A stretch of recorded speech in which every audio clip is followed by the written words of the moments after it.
fueron admirados y temidos en su propio tiempo.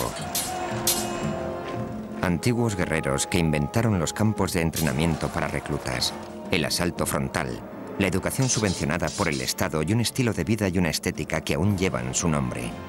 Son los espartanos. Y esta es su historia. Esparta. Mareas de guerra. Segunda parte. Estamos a finales del siglo V a.C. Esparta se ha involucrado en la guerra del Peloponeso para luchar por la supremacía sobre su enemigo más poderoso, el Imperio ateniense. Por vez primera en la historia, Esparta está contra las cuerdas. De las batallas anteriores habían surgido héroes y se habían derivado valores heroicos. Pero la guerra del Peloponeso acabó tanto con unos como con otros. Ciudades asediadas, rehenes masacrados, gente inocente asesinada. Fue la primera guerra moderna donde la nobleza tradicional se ignoró por completo. Para subsistir en este nuevo tipo de guerra, Esparta necesitaba una armada mayor y más poderosa. Y para conseguir tal armada, era imprescindible algo que Esparta nunca había tenido: dinero. Así que la recién nacida armada espartana tuvo que recurrir para su sufragio a la única potencia que despreciaba a Atenas más que los propios espartanos: Persia. Persia se planteó la posibilidad de firmar una alianza, pero fue disuadida por su nuevo asesor táctico, que no era otro que Alcibíades, el mismo que 2 años antes había sido el más acérrimo colaborador de Esparta. Siempre estaba forzando los límites. Hacía todo aquello que estaba prohibido. Era el tipo de hombre al que le gustaba poner a prueba su propia capacidad para solucionar lo que otras personas eran incapaces de afrontar.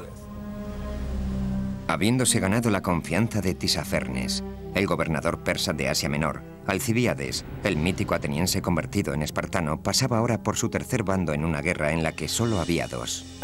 Alcibíades insinuó a Tisafernes que lo que de verdad debía hacer era conseguir que tanto espartanos como griegos se agotaran, no prestándoles a los primeros el suficiente apoyo. Su política consistía en dejarlos luchar entre ellos, una táctica muy convincente para Persia.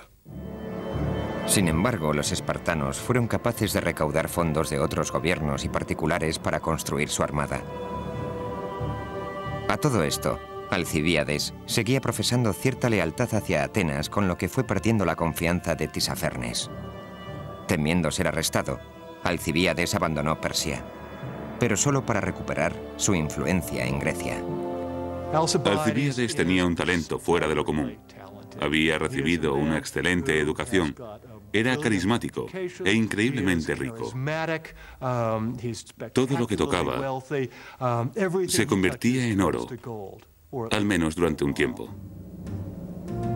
Alcibíades volvió de nuevo su carismática mirada hacia Atenas, la misma ciudad de la que había sido expulsado 4 años antes. En el año 411 a.C., unos cuantos de los defensores que aún le quedaban volvieron a proponerlo como primer comandante del ejército ateniense. Aristófanes, en Las ranas, dedica una línea a Alcibíades que yo traduzco así: lo amaban, lo odiaban y no podían estar sin él. Al principio de su segunda etapa en el poder, Alcibíades parecía estar conduciendo a Atenas hacia la victoria. Aunque ahora la flota de Esparta era superior, Atenas defendió con tenacidad su imperio. Vencieron a los espartanos una vez tras otra. De hecho, los espartanos no ganaron una sola batalla hasta la de Notium, en el año 407 a.C., cuando Esparta, bajo las órdenes del almirante Lisandro, consiguió destruir un gran número de barcos atenienses. Pero la auténtica importancia de la batalla de Notium radica en que en ella se rompió algo más valioso: la alianza de Alcibíades con Atenas.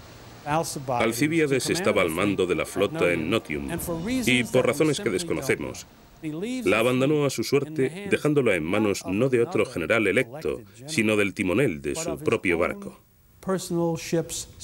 El timonel fue engañado para que presentara batalla a Lisandro en contra de las órdenes específicas de Alcibíades.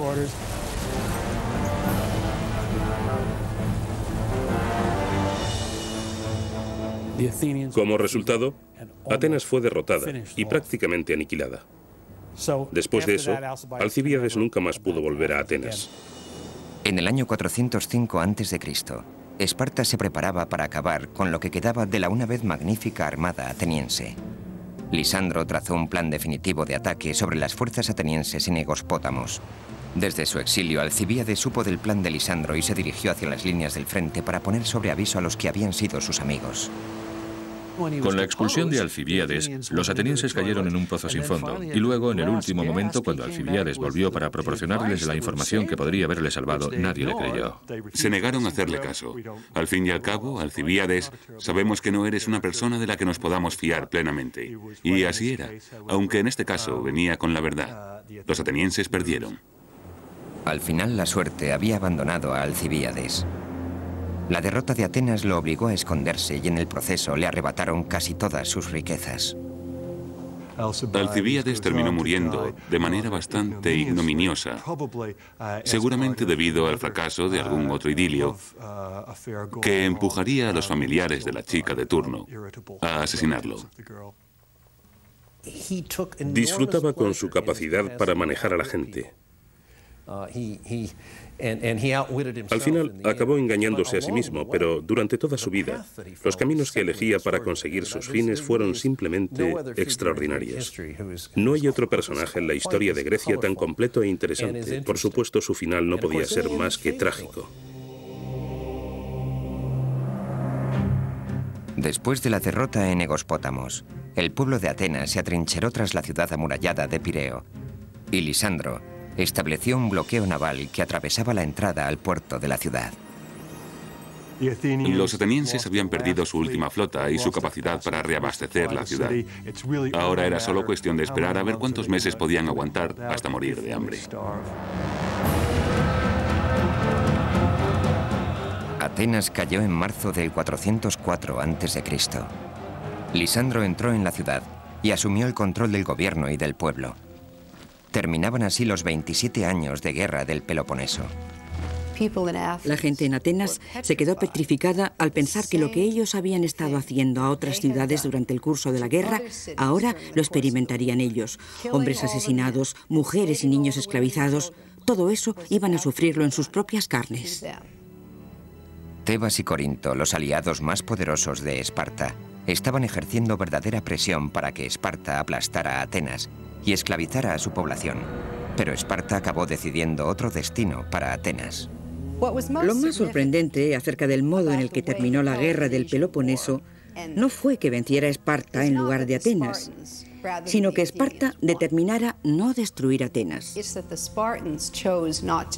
Ciertas personas en Esparta abogaban porque eso ocurriera, y eran muchos los atenienses que suponían que así sería.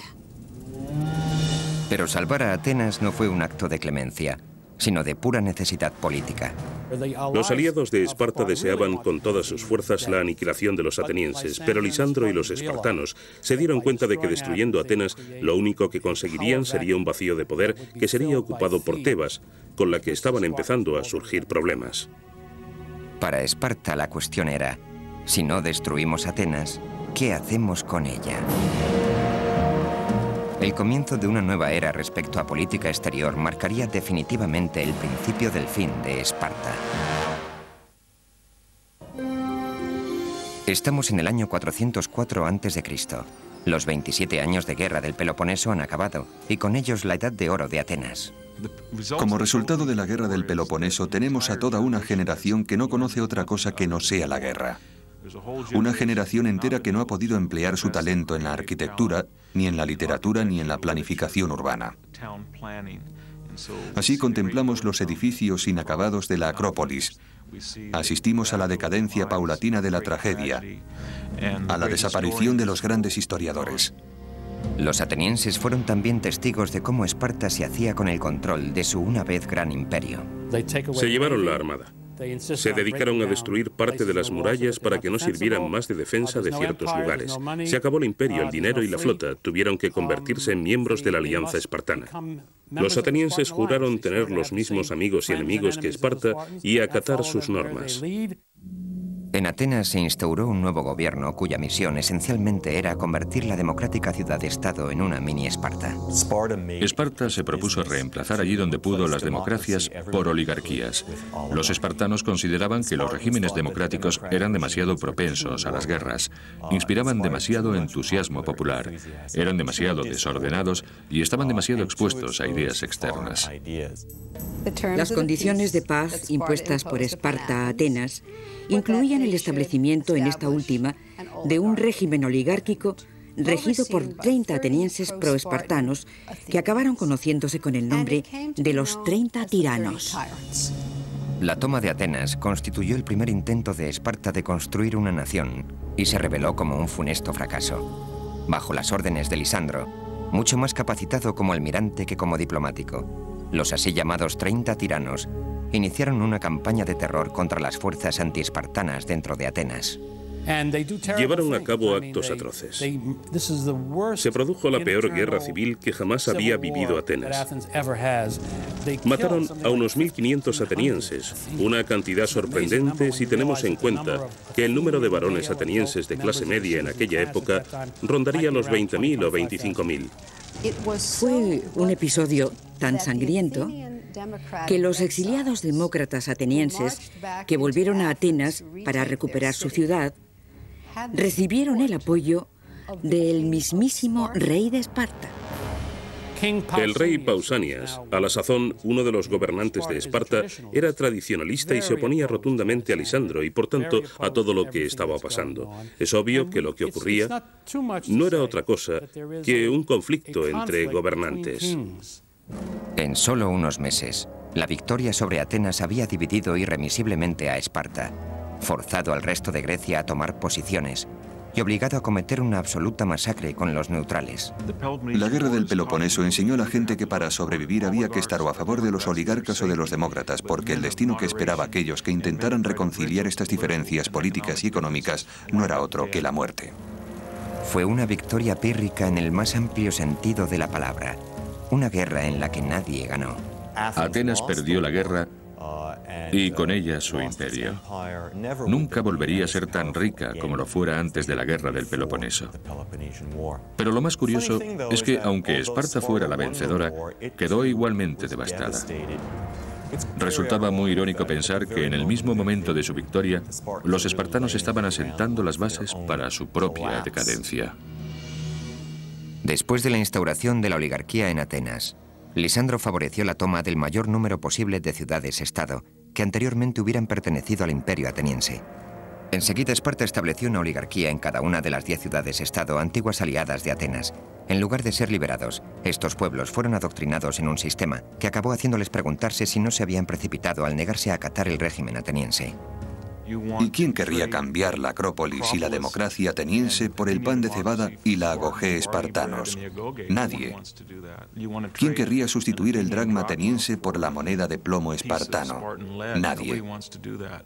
Al contrario que los atenienses, los espartanos no eran grandes oradores. No fueron capaces de inculcar unas ideas en torno a las cuales pudieran vivir el resto de los griegos. El nuevo liderazgo espartano necesitaba de carisma para poder imponerse sobre sus nuevas conquistas, una característica que brillaba por su ausencia en la cultura espartana. El punto más débil de la cultura espartana era su falta de imaginación. La imaginación no se premiaba en Esparta. No eran astutos ni sociables.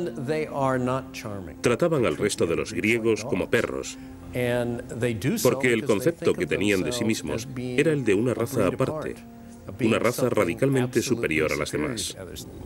Fueron muchos los generales y líderes espartanos que partieron a ultramar y emplearon la brutalidad con los pueblos a los que debían someter.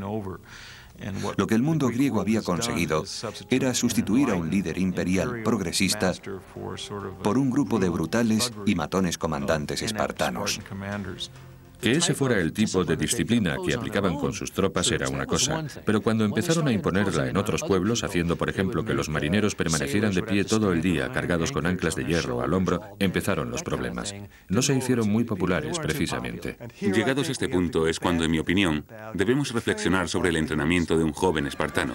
Después de todo, fuera de la unidad, ¿quién importaba? El mundo era un lugar que debía ser explotado para el beneficio de la gente que importaba. Y esta era exactamente la filosofía con la que los espartanos trataban a los egeos.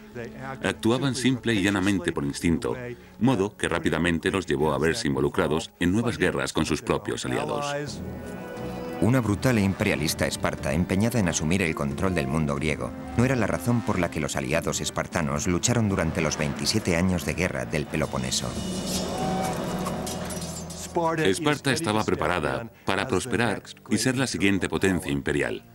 Y eso les resultaba muy extraño a los aliados espartanos, que habían pensado en Esparta como en su libertadora, en la ciudad que iba a crear un Egeo libre, libre del Estado imperial ateniense. Sin embargo, los espartanos no lo veían así. Ellos consideraron esta como su oportunidad definitiva para conseguir lo que querían. La primera ciudad-estado que se rebeló con éxito contra la hegemonía espartana fue la primera que había caído, Atenas. En el año 403 a.C., los atenienses regresaron a Pireo y lideraron una fructífera revuelta contra los 30 tiranos de Lisandro. Aristóteles escribió que no tiene demasiado sentido crear una cultura basada únicamente en los valores marciales, ya que existe ese concepto, la paz, con el que periódicamente se tiene que tratar. Pero los espartanos no comprendieron el mensaje. Se podía contar con que una vez que ganaban la guerra, iban a perder la paz. No pasó un año entero, dentro del siglo IV, en el que los espartanos no se las compusieran para distanciarse de alguien que antes había sido su aliado. Tenían un don especial para ello. El error fatal que cometieron los espartanos en los años que siguieron a la guerra del Peloponeso fue subestimar la importancia que tenía mantener a los aliados satisfechos. Ninguna ciudad-estado en Grecia, no importa cuál fuera la grandeza de su capacidad militar, podía dirigir el mundo griego sin el apoyo de otros estados aliados. Además, debía mantener siempre vigilado a su gigantesco vecino de la esquina, Persia. Esparta tenía que idear un modo de conservar la amistad de todos esos estados. Y en vez de eso, lo que hacía era alejarse cada vez más de ellos. La receta infalible para el desastre. Rápidamente, Esparta se las compuso para suscitar el odio de sus dos aliados más importantes y hasta el momento más fieles, Tebas y Corinto. Enseguida se abrió una brecha entre ellos y algunos de sus aliados con demasiado poder como para ignorarlos. Tan solo una década después de su gran victoria, Esparta volvió a verse envuelta en una guerra. Pero en esta ocasión, la invencible máquina de guerra espartana quedaría hecha añicos y sin reparación posible. Alrededor del año 398 a.C., vientos de cambio soplaron en la capital espartana. El rey Agis, que había apoyado y defendido la nueva visión imperialista de Esparta, falleció. Su hermano, Agesilao, asumió el trono de Esparta. El rey Agesilao, imperialista consumado, quería dominar Grecia. Quería imponer gobiernos encabezados por sus amigos allí donde fuera posible. Así que alienó tanto a los griegos y sobre todo a los tebanos, que consiguió hacer despertar en Tebas el odio por Esparta. Tebas había sido siempre un firme aliado de Esparta. Situada en la región conocida como Beocia, Tebas había sido un aliado estratégico en la guerra del Peloponeso. Esparta se sirvió de Tebas para conquistar Atenas, pero sin que Esparta lo supiera. Tebas se sirvió de la guerra para hacerse poco a poco más fuerte y poderosa. Los tebanos se quedaban con todas las riquezas encontradas en el campo. Más aún, en el transcurso de la guerra, los tebanos empezaron a sentirse en la cumbre como potencia militar y pensaron que podían unirse a Beocia. Además, los tebanos emplearon los días de decadencia de la guerra para crear un gobierno nuevo y más potente. Mientras la guerra del Peloponeso seguía su curso, se estaba produciendo una revolución milagrosa en Tebas por la que la clase conservadora de pequeños terratenientes rurales se conformó en una sociedad democrática que caló en toda la población. Para Esparta, el concepto de una Tebas democrática tan cerca de Atenas se presentaba como una perspectiva poco halagüeña. Cuando recibieron las noticias de lo que estaba ocurriendo entre la ciudadanía de su aliado, Esparta aplicó la que aparentemente constituía su única forma de política exterior. Más que apaciguar a los tebanos y compartir el poder con ellos, los espartanos fueron a la yugular e intentaron hacer de Tebas su esclava, aplastar su democracia y destruir su independencia. Esparta perpetró brutales ataques contra Tebas e intentó derrocar a su gobierno, provocando así una reacción violenta que no solo se basaba en el antiespartanismo, sino en una corriente democrática.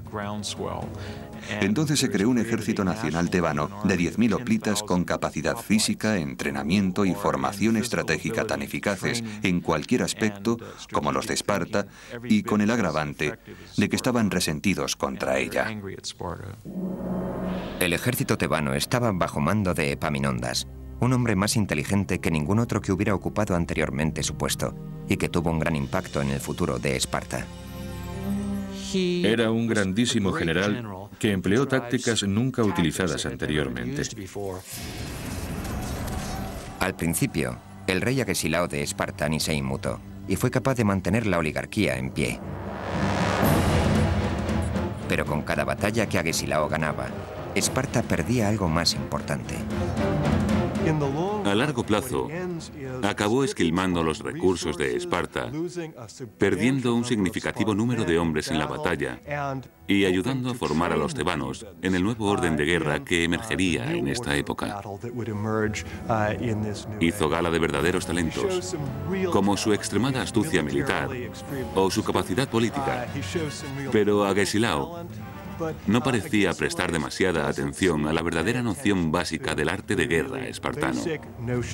No luchar demasiado a menudo contra el mismo enemigo. No dejarle que se aprendiera tus trucos. Epaminondas no solo se aprendió los trucos de Esparta, sino que diseñó un modo de contraatacar y ganar. Se enfrentaron con los tebanos demasiadas veces. Y tuvieron la mala suerte de que en esta ocasión dieron con una creciente potencia militar que no solo les igualaba en resistencia, sino que además había adoptado nuevas y muy eficaces tácticas de guerra. Epaminondas disponía además de otra potente arma, Atenas. Desde que los 30 tiranos fueron derrocados en el año 403 a.C., los atenienses, a ritmo lento pero seguro, habían reconstruido su flota, habían entrenado una nueva generación de ciudadanos soldado y habían desarrollado una sólida democracia. Resulta muy irónico que su derrota ante Esparta, con motivo de la guerra del Peloponeso, se revelara ahora como una de las mejores cosas que podía haberle ocurrido a Atenas, si lo consideramos desde el punto de vista de la democracia. Ya que, tras la sangrienta oligarquía instituida por los espartanos, la democracia ateniense había llegado para quedarse. Atenas fue un aliado crucial para Tebas durante la primera y trágica década del siglo IV a.C. Tebas también consolidó alianzas con Argos y Corinto para formar un frente contra Esparta.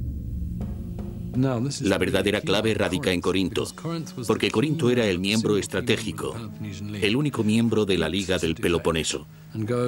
Para ellos, abandonar y unirse al eje de Atenas, Beocia, Tebas y Argivos era un paso muy importante y un fuerte golpe.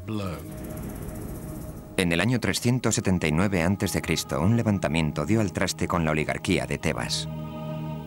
Cuando los tebanos pudieron derrocar este régimen en el año 379, el nuevo gobierno estuvo dedicado más que a ninguna otra cosa a tomar Esparta. Ya había otros muchos estados que odiaban a los espartanos por multitud de razones, así que Tebas no iba a encontrar demasiada dificultad para obtener apoyo en su empeño. La lista de los que abandonaban Esparta crecía. Si alguna ciudad-estado no se oponía a Esparta por su afán imperialista, o por su hegemonía o su brutalidad, siempre había alguna otra razón para odiarla. Entre los pocos aliados que le quedaban a Esparta empezaba a tomar forma la sensación de que los espartanos ganaban las guerras porque no tenían reparos en sacrificar las tropas aliadas, pero sí a sí mismos. Cuando formaban una coalición para la batalla, ellos siempre luchaban en el ala derecha, pasara lo que pasara.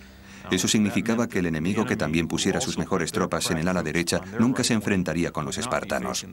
Así ocurrió en una serie de batallas donde los espartanos normalmente se enfrentaron a las tropas enemigas más débiles. Así comprobamos que en muchas ocasiones se producía más tensión en las luchas mantenidas entre aliados que entre tropas enemigas en el campo de batalla. De este modo, si querían deshacerse de algún aliado sospechoso, los colocaban en el ala izquierda. Los espartanos tenían mucha fama de aplicar esta táctica. Resulta particularmente irónico que la ciudad-estado más insular, la más antiimperialista, la que menos afán tenía por recurrir a la guerra a menos que fuera imprescindible, estuviera ahora combatiendo por todo el mundo conocido para mantener su supremacía. El punto álgido llegó en Leuctra, en la región de Beocia.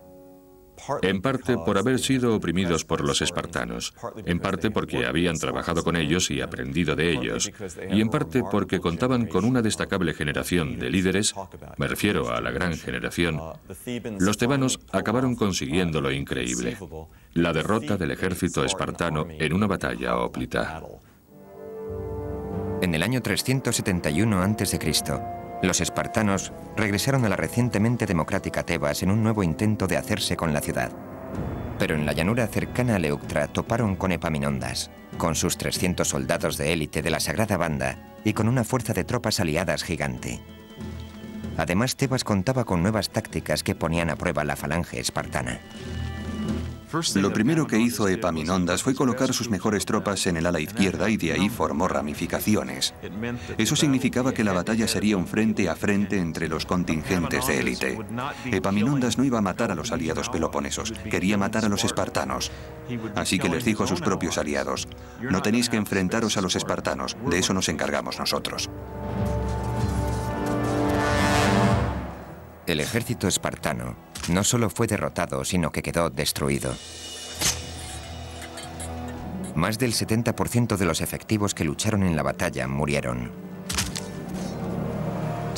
Dos fueron las principales razones por las que Esparta perdió la batalla definitiva de Leuctra. Una, su inflexibilidad y reticencia o incapacidad para responder a las situaciones nuevas. Por ejemplo, profundizando las líneas, incorporando nuevas fuerzas especiales o nuevo equipamiento y cosas así. Y la otra fue sencillamente cuestión de cantidad. Los espartanos ya no contaban con hombres suficientes. Ya no tenían aquellos 9.000 hombres con los que se habían librado las batallas contra los persas, ni los 5.000 con los que se librara la guerra del Peloponeso. Ahora habían quedado reducidos a un puñado de espartanos. Y si es verdad que los que quedaban lucharon y lo hicieron bien, también lo es que no fueron suficientes.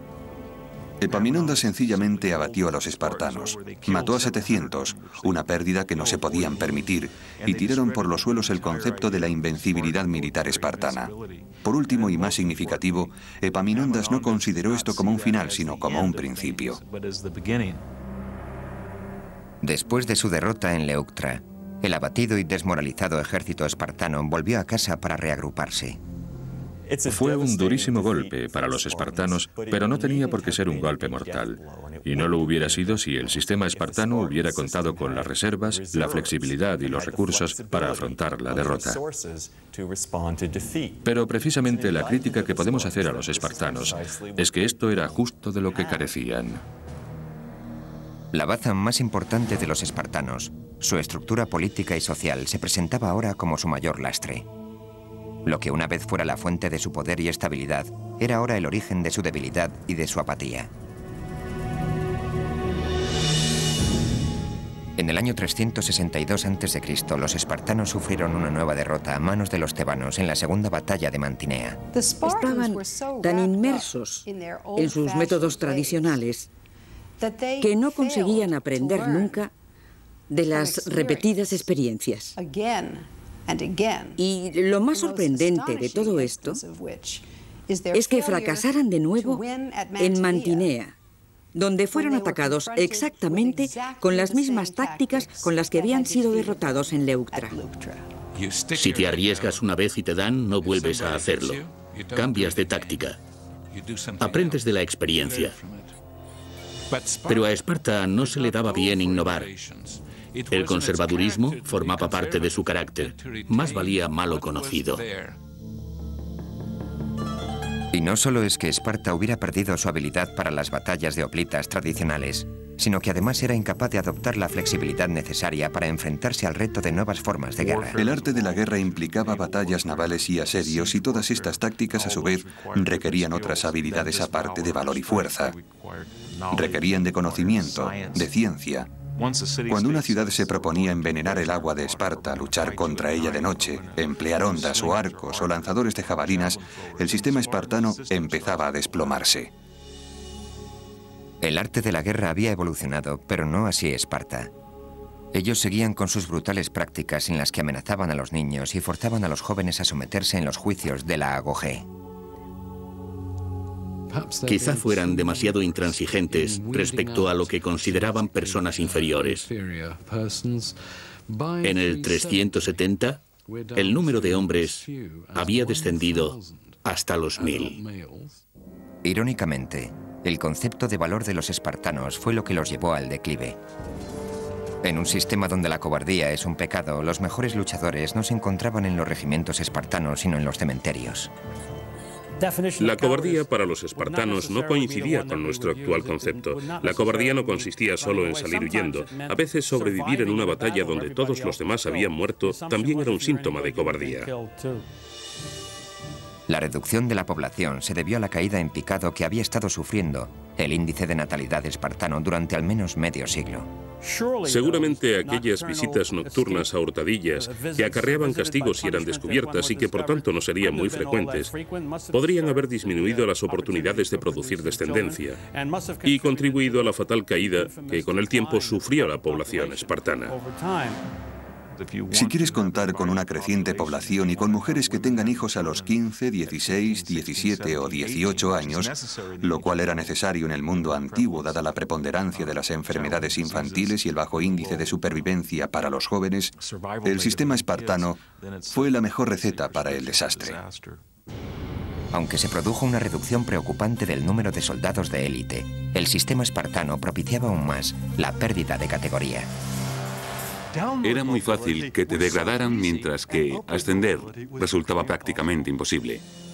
Podían degradarte por no haber sido capaz de proporcionar comida para todos los compañeros de unidad, por temblar en la batalla o por un sinfín de pecados sociales. Además, no había forma humana de recuperar la categoría. Así que Esparta creó un peligroso tipo de población flotante, que era espartana de nacimiento, espartana de formación, pero que había sido privada de su ciudadanía espartana. Estaban deshonrados en una sociedad donde el honor lo era todo, y constituían un problema. La terrible culpa que puede achacársele a Esparta es que permitiera que esto ocurriera, que no estuviera dispuesta a dar el cambio ideológico y que no se comprometiera a reclutar nuevos miembros de élite. Todo esto nos hace pensar en un Estado que quizá no estuviera en contacto del todo con la realidad. Entonces, por vez primera en su larga historia, Esparta fue invadida y se vio obligada a defenderse en su propio territorio.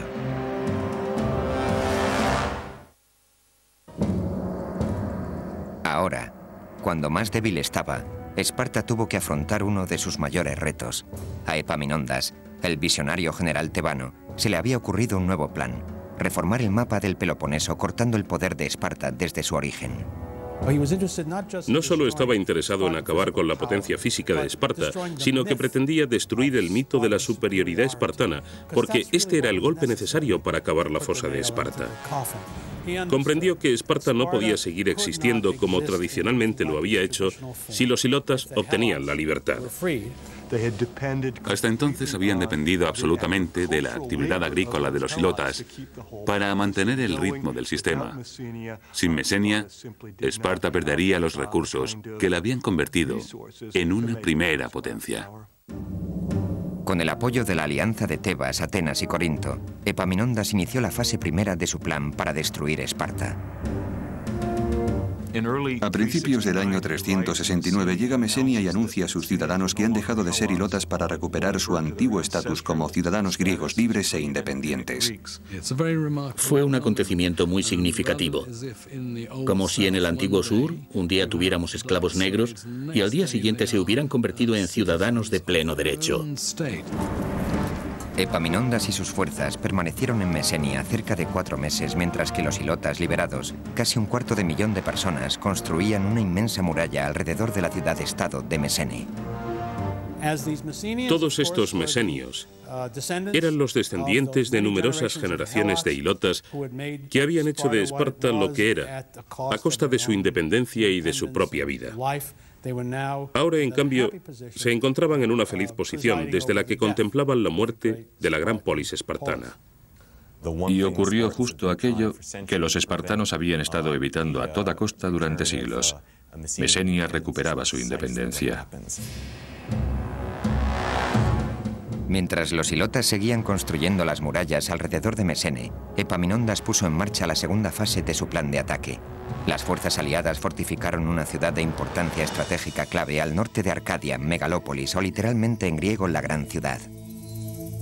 Era esta otra poderosa y rica ciudad fortificada en manos de un pueblo que tenía todas las razones para temer al resurgimiento de Esparta. Habían rodeado a los espartanos y se habían asegurado de que Esparta no recuperara jamás el poder que una vez tuvo. A partir de ese momento, Esparta empezó a convertirse en pieza de museo. Epaminondas ya estaba preparado para la invasión. Tenía a los espartanos arrinconados y 70.000 tropas a su disposición. Era un hombre absolutamente brillante porque, empleando la autoridad moral pura y dura, creó un ejército para la venganza, el primer ejército extranjero que pisaba el Valle de Laconia en 600 años. Fue entonces cuando acabó el período que había hecho famoso el dicho de que en 600 años ninguna mujer espartana había visto el humo del fuego enemigo.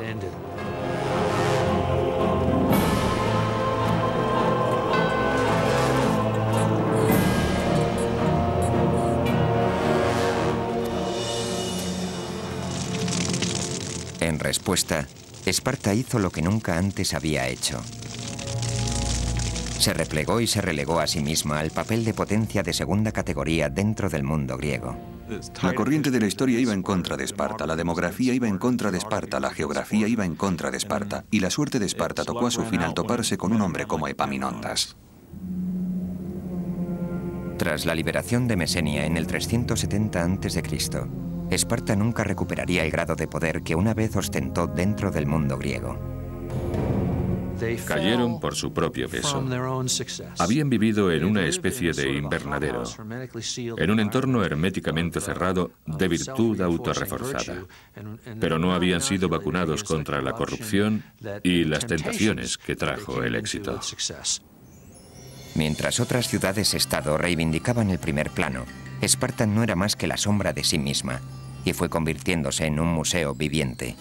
De hecho, durante la época de los romanos, Esparta fue una especie de parque temático donde líderes como Adriano se acercaban para observar a sus habitantes y admirar sus ahora pintorescas costumbres. El gran historiador Tucídides dijo que las futuras generaciones mirarían hacia Atenas pensando que ésta había sido 10 veces más importante que lo que fue, y a Esparta creyendo que su importancia había sido 10 veces menor. Los espartanos tenían poco que mostrar al mundo o que dejar para la posteridad, porque sus casas eran sencillas y sus templos aún más. Una vez consumido el poder de Esparta, poco más había digno de admiración. Por su parte, Atenas no solo sobrevivió, sino que permaneció allí para que todo el mundo la admirara. Pero los espartanos sí dejaron su legado, incluso antes de que su estela se hubiera esfumado para siempre. Los pensadores atenienses rescataron los aspectos más nobles de la sociedad espartana aplicándolos en sus propias ciudades-estado. Fueron los pioneros del gobierno constitucional, de los controles y de los balances. Sentaron un precedente que siguieron el resto de los griegos. En muchísimas ciudades griegas se produjeron horribles guerras civiles, pero nunca en Esparta. ¿Cuál fue su secreto? Los antiguos historiadores no llegaron nunca a un acuerdo, como tampoco hemos llegado nosotros. ¿Era la democracia, la oligarquía, una combinación de ambas? El caso es que hubo algo que le permitió subsistir durante un largo periodo de tiempo e inspirar una tradición de teoría política muy enfocada a la estabilidad. Son verdaderamente considerados como el ideal de virtud de la civilización griega, a la altura de Sócrates, Xenofón y Platón. La república estaba en gran medida basada en el sistema de gobierno espartano. Ellos representaban lo que las cosas debían ser.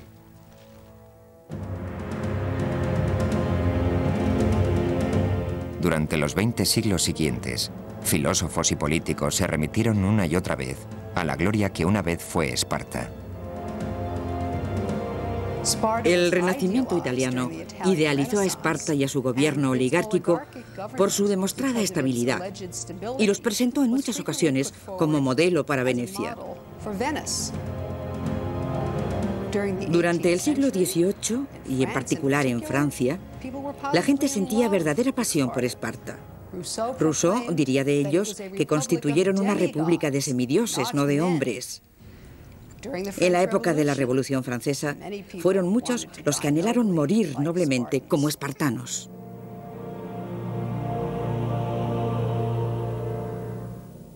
Durante la Revolución Norteamericana, Esparta fue la inspiración de todos aquellos que luchaban por crear un país democrático y estable. Thomas Jefferson llegaría a declarar que había aprendido más leyendo la historia de Tucídides que los periódicos locales. Pero Tucídides también contaba cómo aquella democracia absoluta, Atenas, perdió la guerra del Peloponeso. Por eso creo que Jefferson y los demás redactores de nuestra Constitución tomaron como modelo a Esparta y no a Atenas. Nuestros padres fundadores señalaron reiteradas veces la democracia ateniense como un horrible ejemplo de lo que no debía ocurrir aquí. Es decir, democracia pura y dura, sin la mediación del elemento aristocrático que es el que se supone que debe supervisar. En Esparta todo fue bien porque era solidaria y todo el mundo era ciudadano de primera.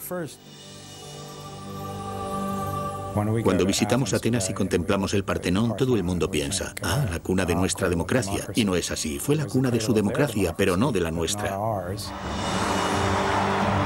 Sin embargo, en el siglo XX, Esparta fue tomada como ejemplo no por las democracias en ciernes, sino por líderes individuales atraídos más por los aspectos atroces de la sociedad espartana. La Alemania nazi volvió la mirada a Esparta para encontrar su ideal. Esparta fue introducida como materia en el plan de estudios de la educación pública. Hitler y muchos de sus allegados hablaban maravillas de Esparta. El canciller alemán llegó incluso a expresar su deseo de que otros países se convirtieran en hilotas para la casta de guerreros alemana. En cierto modo, la Alemania nazi se parece mucho a Rusia, en el sentido de que ambas comparten el ideal de que coaccionando y organizando al pueblo en grupos determinados con un gobierno central que controle la vida de todo el mundo, se consigue temporalmente un potente ejército. Pero al final se hacen patentes las contradicciones de la sociedad soviética o de la alemana o de la espartana. Así que a mi entender es lícito colocar los orígenes del totalitarismo en la sociedad espartana. La lección que debemos aprender de Esparta sigue influyendo aún en la sociedad de nuestros días. Los espartanos fueron los creadores y fundadores de lo que podemos llamar la disciplina militar occidental. Y eso será una ventaja de Occidente sobre los griegos, los romanos, los pueblos de la Edad Media, los del Renacimiento y así hasta hoy. Los ejércitos occidentales tienen un concepto diferente de lo que constituye la disciplina. Si analizamos un ejército occidental y lo enfrentamos con uno iraquí, uno iraní o uno indígena, seguramente gane el occidental, y eso incluso aunque sea menos numeroso. Ese tipo de disciplina occidental se la debemos al legado espartano. Podemos aprender de ellos que el honor debe ser un componente principal de la vida humana. Una persona puede vivir sin honor porque los medios materiales lo hacen posible. Sin embargo, no podemos morir sin honor porque de alguna forma la vida nos pide cuentas.